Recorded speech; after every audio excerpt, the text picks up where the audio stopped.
Hello everyone, जुयान classes में आपका स्वागत है। चलिए आज हम लोग जानते हैं द टर्निंग पॉइंट, जो कि यूनिट 1 का है, क्लास 6 का। यूनिट 1 से section see the turning point.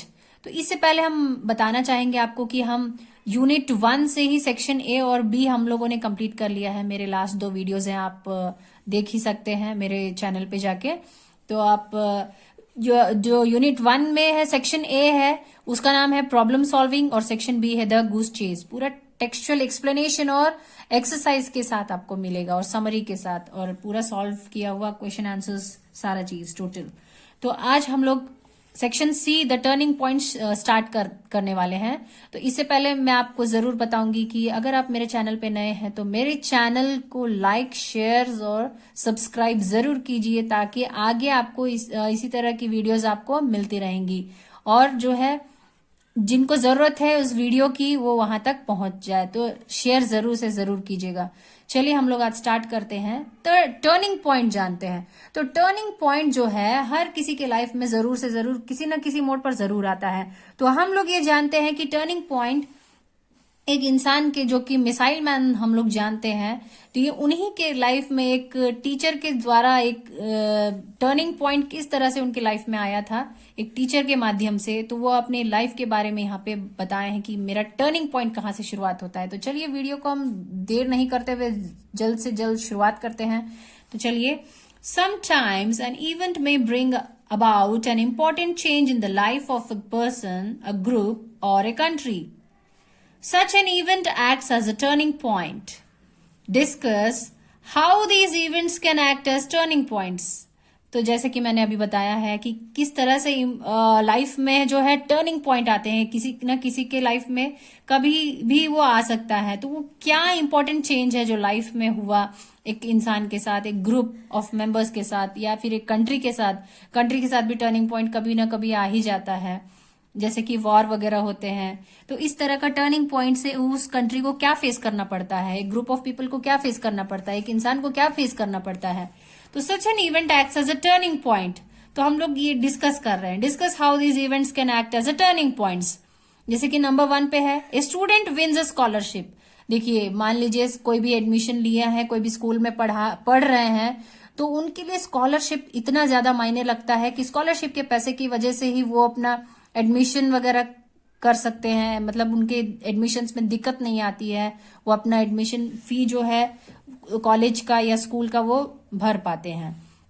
Scientist finds a cure for cancer. देखिए, जो आजकल का हम लोग का एक बहुत ही बीमारी जो बड़ी चली हुई है, कैंसर। तो एक साइंटिस्ट अगर एक क्योर फाइंड करते हैं कैंसर के लिए, तो वो कितना ही क्योरेबल है और कितने पेशेंट्स के इलाज में काम आता है। अगर वो एक क्योर पाते हैं कैंसर पेशेंट्स, कितने का इलाज हो पाता है, वो मरने से बच जाते हैं, 3rd स्टेज में जाने से बच जाते हैं। तो इसी तरह a player loses his wicket on the first ball. अगर एक प्लेयर खेलने जाते हैं, मैदान में उतरते हैं, और वो फर्स्ट बॉल में ही वो विकेट खो देते हैं, तो किस तरह उनके लाइफ में एक टर्निंग पॉइंट आ जाता है। वो उस प्लेयर की वजह से एक पूरे टीम को भी सफर करना पड़ता है, जो कि ग्रुप ऑफ पीपल है, तो उसको पूरे टीम को भी सफर करना पड़ता है। टीम को ही नहीं, पूरा कंट्री को ही सफर करना पड़ता है। मान लीजिए हम लोग का मैच हो रहा है, वर्ल्ड कप मैच ही चल रहा है, तो उसमें अगर एक भी प्लेयर का विकेट फर्स्ट ही बॉल में चला जाएगा, तो वो सारे और जो दूसरे जो प्लेयर्स हैं वो भी अपना होप छोड़ देंगे, मतलब होपलेस हो जाते हैं ना, उस तरह से कॉन्फिडेंस लूज हो जाता है।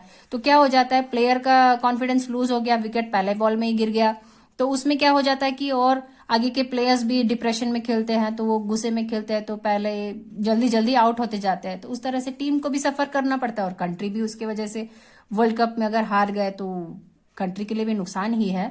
चलिए, अब a country discovers oil reservoirs of its coast. Country जो डिस्कवर करते हैं oil reservoirs of its coast, तो जो कंट्री डिस्कवर करते हैं ऑयल, तो वो उसमें उनका टर्निंग पॉइंट कैसा आता है, किस तरह का वो रिजर्वॉयर्स जो है वो उनका खुद का जो है होता है, वो कितना को वो लोग देते हैं, कितना ट्रैवल होता है, दूसरे कंट्रीज में भी सप्लाई करते हैं, तो उनकी वजह से उनकी कंट्री में क्या फायदा होता है, क्या नुकसान होता है, या जो भी होता है, तो उस वजह से उनका टर्निंग पॉइंट कैसा रहता है, उनका जो भी आजकल देख रहे हैं आप ट्रेंडिंग में चल रहा है, जीडीपी जो है गिर जाता है, तो उस जो वो है वो इंक्रीज होता है, तो उनका थोड़ा सारा चीज अच्छा सुविधा पे मिलती है उनको, तो सारा चीज फैसिलिटीज मिल जाते हैं। तो चलिए, ये सब था टर्निंग पॉइंट जो हर किसी न किसी के लाइफ में किसी न किसी द्वारा आता है। जैसे स्कॉलरशिप हो गया, किसी पेशेंट को क्योर मिलने के लिए किसी साइंटिस्ट को एक क्योर डिसीज मिल गया, और विकेट के लिए गिर जाने की वजह से एक प्लेयर को किस तरह से उसका टर्निंग पॉइंट हो जाता है, कंट्री को डिस्कवर करने से ऑयल रिजर्वॉयर्स, या बहुत सारी चीजें। ये तो एक जस्ट एग्जाम्पल के तौर पे इतना ही था। टर्निंग पॉइंट आपकी लाइफ में कैसा आया, कमेंट सेक्शन में जरूर से जरूर बताइएगा। आपकी लाइफ में क्या टर्निंग पॉइंट रहा है, और हो सकता है कभी किसी स्टूडेंट डिप्रेशन में चले जाते हैं कि ईयर बैक हो गया या कम मार्क्स आया, फेल हो गए, उससे डिप्रेशन, उससे कभी कभी यह टर्निंग पॉइंट आ जाता है लाइफ में कि किसी को पढ़ने का मौका नहीं मिलता है, किसी को मिल भी जाता है, तो एक टर्निंग पॉइंट के तौर पे भी काम करता है कि आगे जाके वो अच्छे मार्क्स आते हैं। तो इसलिए होपलेस नहीं होना चाहिए, टर्निंग पॉइंट सभी की लाइफ में आता ही है जरूर से। तो आज हम लोग ये चैप्टर शुरू करते हैं। I remember my teacher Shri Shiv Subramanya Iyer who taught me in class 5. It was he who sowed the seeds of a vision in my life. He was a very good teacher, and all of us loved to attend his class. वो जो person है, जो author है, वो याद कर रहे हैं उनके टीचर को। तो उनके टीचर कौन थे? श्री शिव सुब्रमण्य अय्यर उनके टीचर का नाम है, जो कि उन्हें क्लास 5 में पढ़ाते थे। वो उन्हें याद कर रहे हैं कि उन्होंने ही मेरे अंदर एक बीज बोया था। He who sowed the seeds of a vision, एक ड्रीम इन माई लाइफ, कि एक ड्रीम होना चाहिए, एक विजन होना चाहिए लाइफ में, कि he was a very good teacher। तो वो एक बहुत ही अच्छे टीचर थे। And all of us love to attend his class. जैसे होता है किसी किसी का कोई भी फेवरेट टीचर होते हैं, कोई भी सब्जेक्ट के हो, चाहे इंग्लिश हो, एसएसटी हो, मैथ्स हो, साइंस हो, तो किसी भी सब्जेक्ट में कोई भी आपका फेवरेट टीचर हो सकता है। कमेंट सेक्शन में जरूर बताइएगा कि आपका फेवरेट टीचर कौन है, जिससे आप एडमायर हुए, जिससे आप मतलब वो आपके आइडल हैं, कि विजन मतलब ड्रीम क्या होना चाहिए, कैसे होना चाहिए लाइफ में, कैसे क्या करना चाहिए, जो गाइडेंस देते हैं, जो अच्छे से पढ़ाते हैं, आपको भी लगता है कि हाँ this is my favourite teacher. तो आप कमेंट सेक्शन में जरूर बताइएगा कि आपका फेवरेट टीचर कौन है। और one day he was teaching us about A birds flight. तो वो सर जो है क्लास में पढ़ा रहे थे किसके बारे में? बर्ड्स फ्लाइट के बारे में, कि बर्ड्स कैसे उड़ते हैं आसमान में, किस तरह से उड़ते हैं। He drew a diagram of a bird in flight and explained how it creates lift.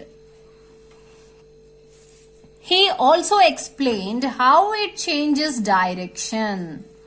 तो यहाँ पे जो है टीचर के बारे में बताया जा रहा है कि टीचर ने क्या है, ड्रॉ किया डायग्राम, बर्ड का diagram. He drew a diagram of a bird in flight and explained how it creates lift. तो उन्होंने जो है बर्ड का जो है डायग्राम ड्रॉ किया और एक्सप्लेन किया उन्हें कि वो किस तरह से लिफ्ट क्रिएट करते हैं, ऊपर जाते हैं किस तरह से।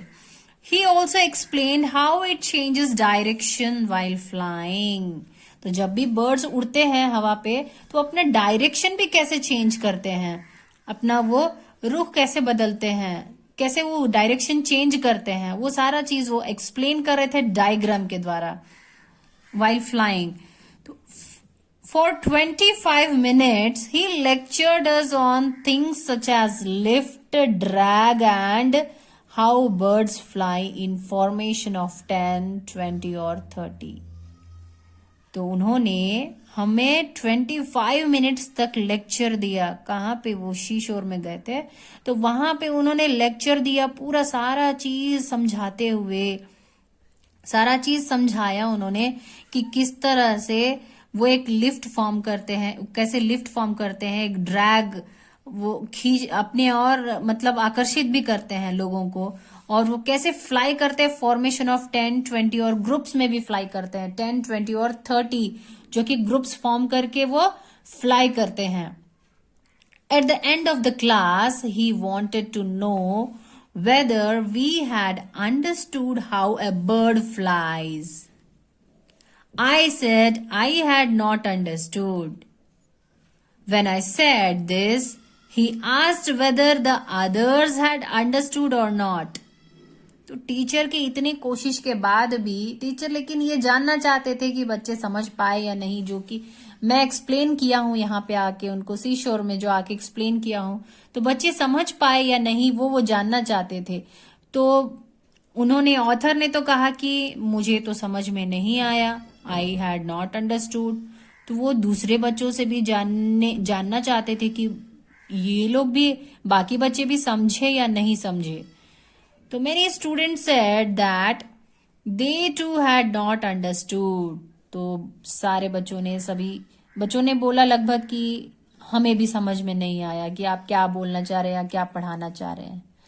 Our teacher was really concerned about this, but he did not get upset by our response. हमारे टीचर जो है रियली एक बहुत ही कंसर्न टीचर थे कि बच्चों को हम जो समझाए हैं, जो पढ़ाए हैं, उन्हें पूरा समझ में आना चाहिए। तो वो नहीं अगर समझे, तो जब सारे बच्चों ने रेस्पॉन्स नहीं दिया अच्छे से कि हमें समझ आया है, नहीं समझ आया, तब तक कि वो अपसेट नहीं हुए, उनको वो अच्छे से समझाना की कोशिश कर रहे थे। जैसा कि आप देख ही सकते हैं यहाँ शीशोर में मिस्टर अय्यर जो हैं सारे बच्चों को एक्सप्लेन ही कर रहे थे, उसका डायग्राम दिखा करके। यहाँ पे आप देख सकते हैं, यही शीशोर पे जाके मिस्टर अय्यर जो हैं, जो कि टीचर हैं, वो अपने स्टूडेंट्स को ये formation of light of birds जो समझा रहे थे। तो क्लास में जब वो डायग्राम के साथ समझा रहे थे तो नहीं समझ पाए बच्चे। तो सी शोर में जो जाके है, समुद्र किनारे वो जाके यहाँ प्रैक्टिकली उन्हें एक्सप्लेन कर रहे थे इस तरह। He wanted us to understand the principle of flight. So he said that he would take all of us to the seashore. तो जब वो प्रैक्टिकली वो जो समझ नहीं पाए क्लास में, तो सर ने क्या किया, उन्हें सी शोर ले गए समझाने के लिए। तो that evening the whole class was on the beach. सारे बच्चे, पूरे क्लास के बच्चे बीच में चले गए थे। He drew our attention to the seagulls flying in formation. तो हम लोग का जो अटेंशन है, सर ने क्या किया, सीगल जो फ्लाई कर रहे थे फॉर्मेशन बना करके, और वो लोग कितने थे, अबाउट 20 ऑफ देम। तो कम से कम 20 तो सीगल थे वहां पे जो उड़ रहे थे फॉर्मेशन बनाते हुए। तो सर ने हमें प्रैक्टिकली वो चीज दिखाया हमें। It was marvelous formation of birds with a purpose, and we were all amazed as we began to recall what we had heard that morning.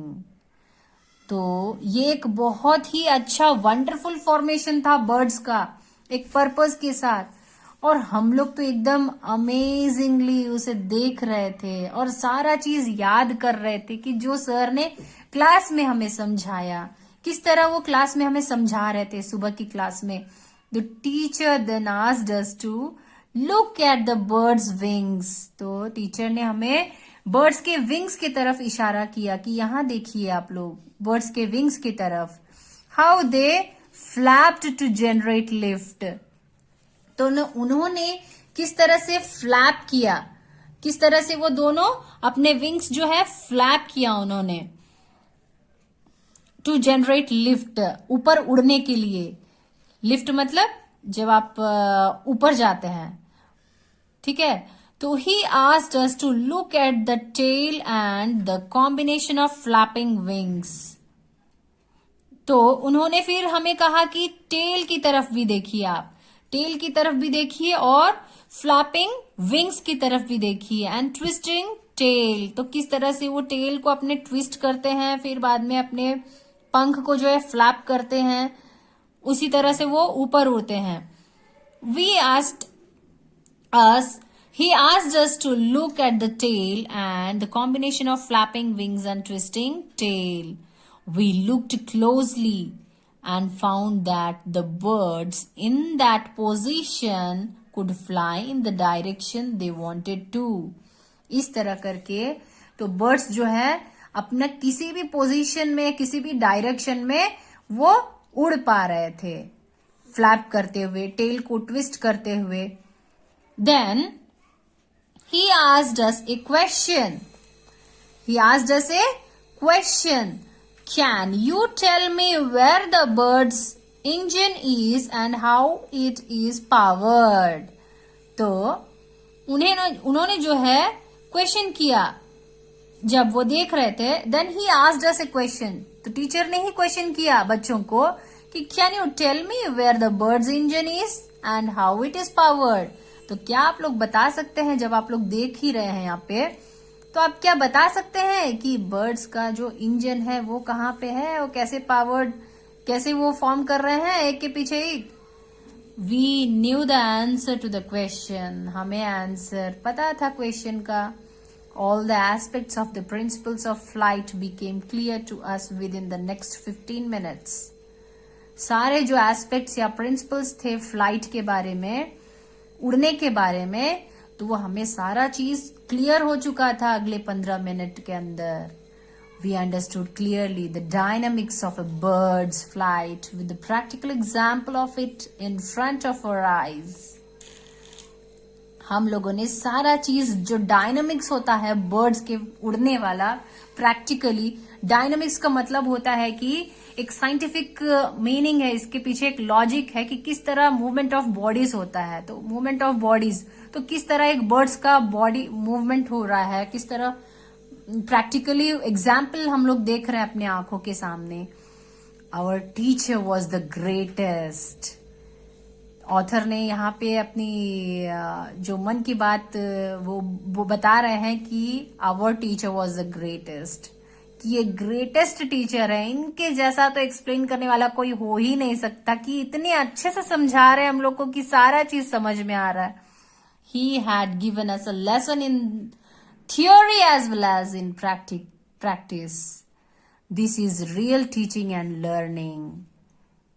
तो उन्हें अपने स्तर से, उन्हें एक बच्चा होते हुए भी उन्हें ये लग रहा है, जब वो 5th क्लास में है, और वो उन्हें ये लग रहा है कि ये एक लेसन जो है थियरी में भी और एक प्रैक्टिकल में भी हमें इस चैप्टर को अच्छे से समझा है, एक बर्ड्स फ्लाइट के बारे में। तो ये एक रियल टीचिंग और लर्निंग होता है। टीचर के लिए टीचिंग भी है और लर्निंग, जो स्टूडेंट्स को जो लर्न करना होता है, ये दोनों ही जरूरी चीज होती है। टीचर जब टीच कर रहे हैं और स्टूडेंट्स जब लर्न कर रहे हैं, तो दोनों को, टीचर की टीचिंग भी क्लियर होनी चाहिए, स्टूडेंट जो लर्न कर रहे हैं उन्हें समझ भी आना चाहिए।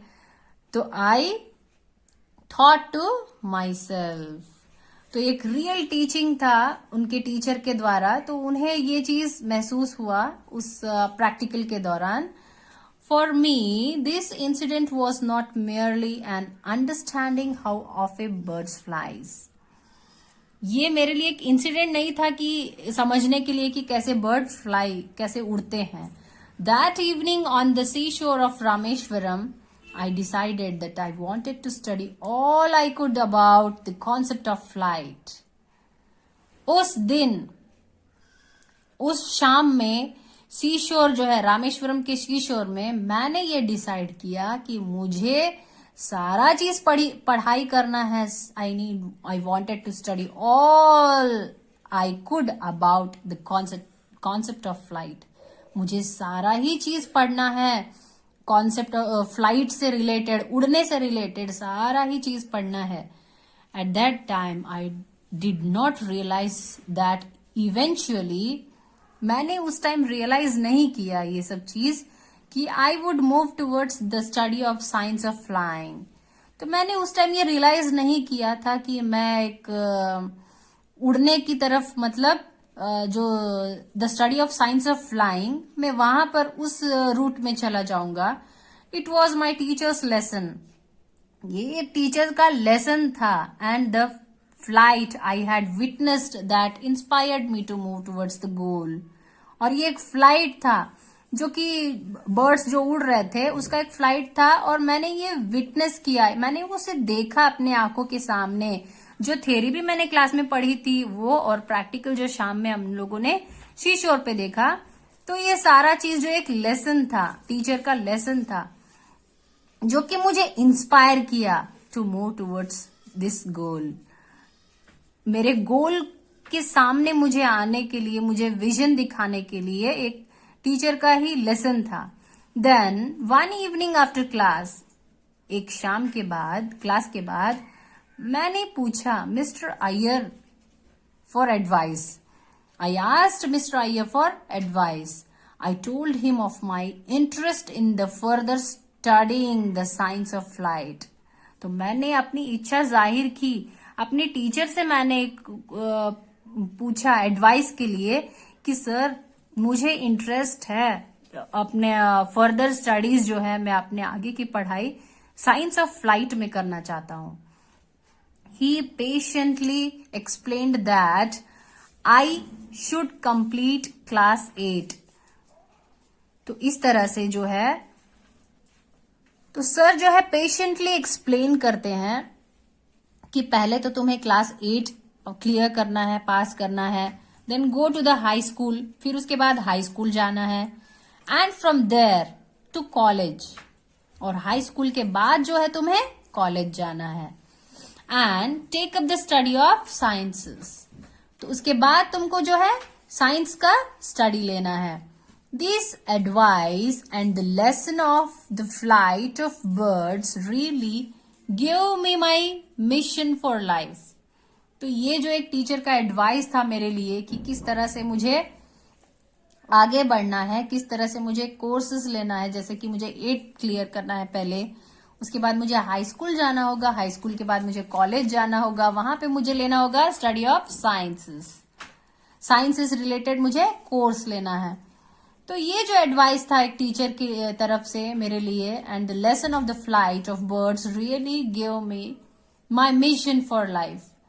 मेरे लिए एक लाइफ का मिशन मुझे मिल गया था कि मेरे लिए यही एक जंग है, एक मिशन है, मेरे लिए एक मिशन के जैसे. So when I went to college, जब मैं कॉलेज गया, I took up physics and then went on to study engineering at the Madras institute of technology. तो जब मैं कॉलेज गया तो मैं फिजिक्स लिया वहां पे, और फिर गया वहां पे पढ़ने के लिए इंजीनियरिंग. कहाँ पे? मद्रास इंस्टीट्यूट ऑफ टेक्नोलॉजी में. There I took up aeronautical engineering. तो वहां पे मैं जो है एरोनॉटिकल इंजीनियरिंग लिया वहां पे मैंने, और माई लाइफ वॉज ट्रांसफॉर्म्ड. तो मेरा लाइफ जो है पूरा चेंज हो चुका था. I became a rocket engineer. तो मैं जो है एक रॉकेट इंजीनियर बन चुका था, and aerospace engineer and a technologist. तो जो है एक एरोस्पेस इंजीनियर और एक technologist. This memory of my teacher encouraging me to ask questions and then showing the real life examples to aid my comprehension remained with me all my life. तो जो ये एक याद था टीचर जो encourage करते थे, और मैं जब उन्हें क्वेश्चंस पूछता था, और वो जो रियल लाइफ जो एग्जाम्पल्स उन्होंने मुझे बताया हर तरह से, लेसन के द्वारा माध्यम से, प्रैक्टिकल के माध्यम से, तो जो एंकरेजमेंट मुझे टीचर की वजह से मिला, example to add my comprehension remained with me all my life. तो ये जो है ये याद हमेशा, ये कॉम्प्रहेंशन जो है हमेशा मेरे लिए, हमेशा मेरे लाइफ में बना रहा. Remained with me all my life. After all it had proved a turning point in my life. After all सही जाहिर सी बात है, इतना सब चीज जो भी मेरे विजन, जो भी मेरा मिशन बन चुका था, तो ये उस लेसन के बाद से ही मेरा एक टर्निंग पॉइंट बन चुका था, एक मेरा लाइफ का एक टर्निंग पॉइंट था। इट इनिशिएटेड का मतलब होता है started and eventually shaped my profession.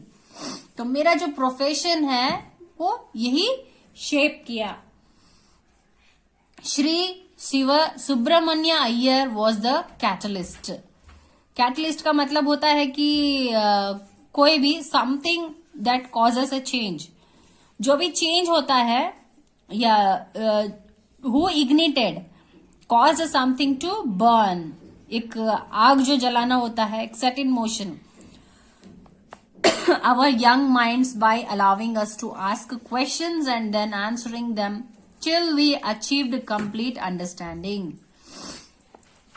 तो हमारे अंदर जो एक मोशन जो शुरू होता है, जो कोई भी हमारे अंदर एक मोशन या एक आग सा शुरू कर देता है हमारे दिमाग में, हमें अलाउ करता है क्वेश्चन करने की। आप पूछिए कि आपको क्या डाउट है, कि आप क्या समझ पाए हैं कि नहीं समझ पाए। तो आप क्वेश्चन करने का जो आपको अलाउ करता है, वो आंसर करने का, जब तक कि हम उसे कंप्लीटली अच्छे से अंडरस्टैंड नहीं कर पाते हैं, जब तक कि हम कंप्लीट उसको समझ नहीं पाते हैं, तब तक कि उसे समझना चाहिए। और ये जो हमारा चैप्टर है यहाँ पे कंप्लीट होता है इसी तरह से। तो ये था an edited extract from my teachers by doctor APJ Abdul Kalam. तो ये इन्हीं का स्टोरी था, जो एक माय टीचर्स जो है इसी का एक्सट्रैक्ट लिया हुआ था।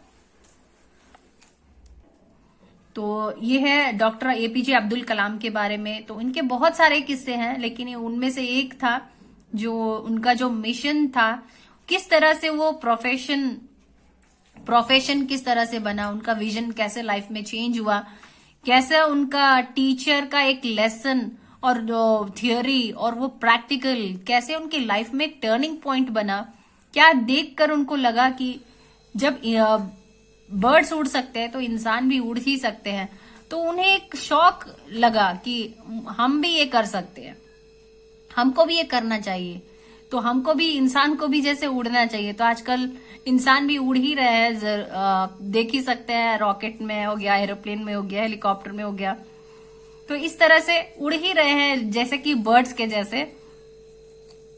तो चलिए हम ऑथर के बारे में भी कुछ जानते हैं। जब इतना हम उसके बारे में कुछ जान चुके हैं, तो हम जैसे जानते हैं वो ये ऑथर है doctor APJ Abdul Kalam, known as the missile man of India. ये तो सभी कोई जानते हैं कि वो मिसाइल मैन ही है। Served as the 11th president of the Indian Republic.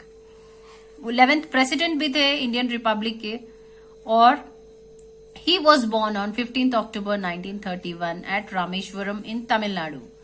तो उनका जन्म जो है 1931 में 15 अक्टूबर को हुआ था रामेश्वरम में, जो कि तमिलनाडु में है। तो doctor Kalam is also the author of several books and he has written many poems for children. तो जो अब्दुल कलाम जी जो है, बच्चों से वो बहुत ज्यादा प्यार करते थे और हमेशा ही वो उन्हें कुछ ना कुछ नॉलेज देते थे, कुछ ना कुछ गाइडेंस देते थे हमेशा से ही। चलिए अब हम लोग समरी की ओर बढ़ते हैं, द टर्निंग पॉइंट में। तो जो हम लोगों ने चैप्टर में समझा है, बहुत अच्छे से समझा है वाकई में। तो आप लोग को भी अच्छे से समझ में आएगा, होप। तो अगर कुछ नहीं समझ में आया तो उसको हम जो है समरी में कंप्लीट कर लेते हैं अच्छे से, ताकि जो छूटा है, जो समझ में नहीं आया, आप लोग को भी बहुत अच्छे से और समराइज हो सके। चलिए, The turning point is an edited extract from My Teachers by Dr. APJ Abdul Kalam. The turning point means an important change in the life of a person. देखिए, जैसा कि हम लोग जानते हैं कि तो टर्निंग पॉइंट है, सभी के लाइफ में कभी ना कभी आता ही है। तो टर्निंग पॉइंट है जो कि एडिटेड एक्सट्रैक्ट है। कहाँ से लिया गया है इस चैप्टर को? जैसे माय टीचर्स जो है उससे ये एक्सट्रैक्ट लिया गया है, उस कहानी से ये लिया गया है। और ये है bye doctor APJ Abdul Kalam. The turning point means turning point का मतलब ये होता है कि एक इंपॉर्टेंट चेंज जो है लाइफ में ऑफ पर्सन, उसको बोलते हैं द टर्निंग पॉइंट। तो this is true story of Abdul Kalam. तो ये एक ट्रू जो रियल स्टोरी है अब्दुल कलाम के बारे में, that made a turning point in his life, जो कि एक उनके लाइफ में जो है टर्निंग पॉइंट बन जाता है। We when he was, sorry इधर व्हेन आएगा, when he was in class 5, तो जब वो क्लास 5 में थे तो एक दिन क्या हुआ, one day his teacher Shri Shiv Subramanya Iyer taught him about a birds flight in the class. जब वो क्लास 5 में थे तो उनके टीचर जो है श्री शिव सुब्रमण्य अय्यर जो है, उन्हें क्या कर रहे थे, उन लोगों को क्लास में क्या पढ़ा रहे थे, बर्ड्स फ्लाइट के बारे में पढ़ा रहे थे क्लास में। When the teacher explained in the class about a bird's flight, जब क्लास में टीचर ने बर्ड्स फ्लाइट के बारे में समझाया, most of the students including Kalam had not understood the lesson।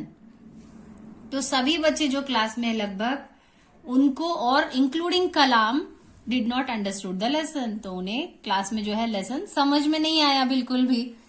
So the teacher took them all to the sea shore.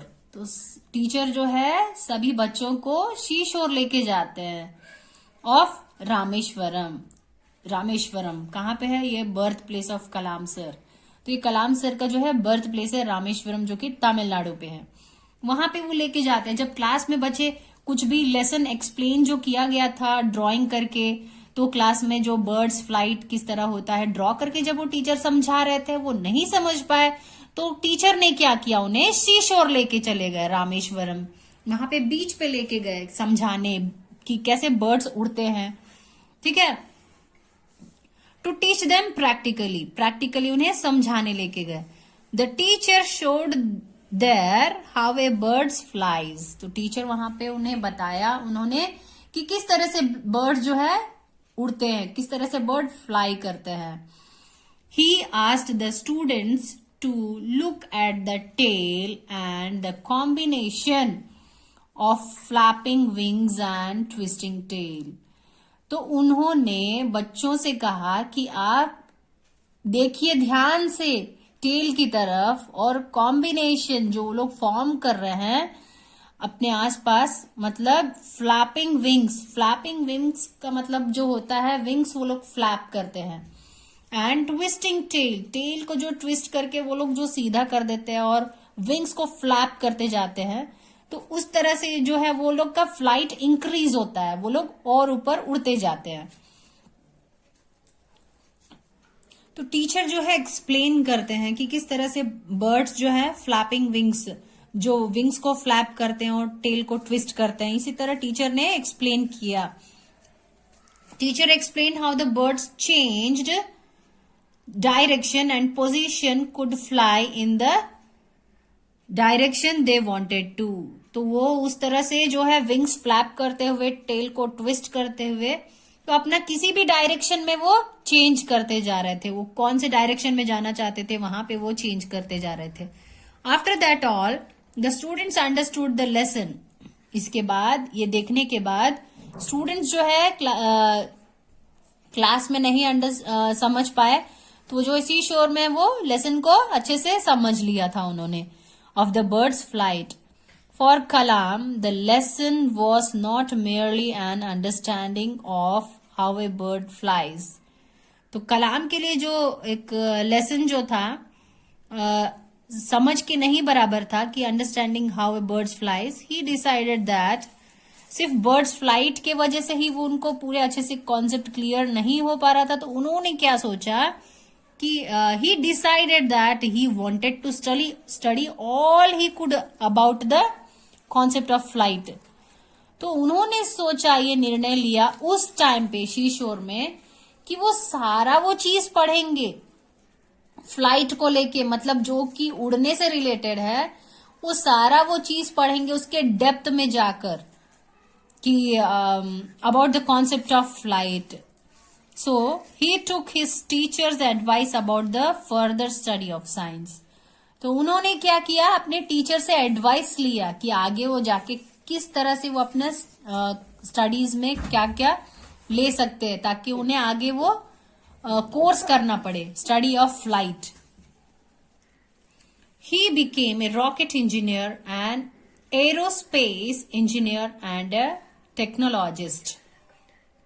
तो वो जो है रॉकेट इंजीनियर बने. अपने टीचर के एडवाइस के द्वारा उन्होंने पहले क्लास 8 पास किया, फिर हाई स्कूल पास किया, फिर उन्होंने कॉलेज गए. वहां पे उन्होंने जो है वहां पे उन्होंने एक रॉकेट इंजीनियर बना. उन्होंने कहाँ पे उन्होंने एडमिशन लिया था आप जानते हैं, मद्रास इंस्टीट्यूट ऑफ टेक्नोलॉजी में.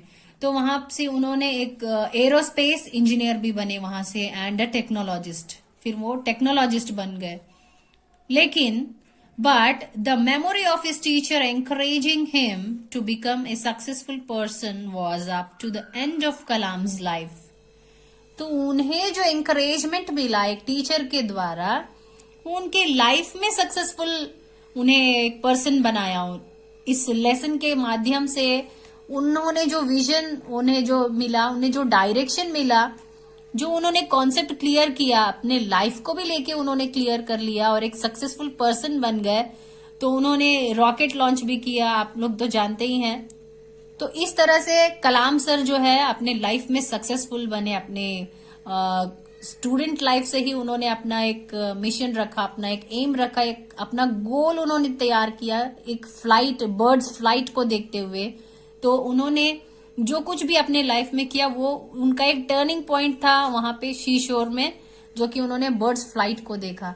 तो आपका लाइफ में क्या टर्निंग पॉइंट हुआ, आप कमेंट सेक्शन में जरूर बताइएगा. मैंने पहले भी ये बात आपको बताई है, तो कमेंट सेक्शन में जरूर बताते हुए, अगर आपको ये चैप्टर अच्छे से समझ में आया होगा तो लाइक, शेयर और सब्सक्राइब जरूर से जरूर कीजिएगा, ताकि आगे भी आपको अच्छे से वीडियो और भी मिलते रहेंगे. इसी तरह से आगे के चैप्टर्स भी आपको मिलते रहेंगे और नोटिफिकेशंस भी मिलते रहेंगे. जैसे ही आप सब्सक्राइब करेंगे तो आपको नोटिफिकेशन के लिए एक बेल आइकन दबाना होगा, प्रेस करना होगा. तो आप बेल आइकन को भी जरूर से जरूर प्रेस कीजिएगा, ताकि आगे भी आपको नोटिफिकेशंस मिलती रहे. और तब तक के लिए अब आगे हम लोग नेक्स्ट वीडियो में हम लोग बताएंगे रीड एंड अंडरस्टैंड, जो कि टेक्स्ट बुक के सारे जो भी एक्सरसाइज है, टेक्सचुअल एक्सरसाइजेस, हम उसको सारा चीज कंप्लीट करेंगे अपने नेक्स्ट वीडियो में. Till then take care and stay tune. Bye bye. Thank you.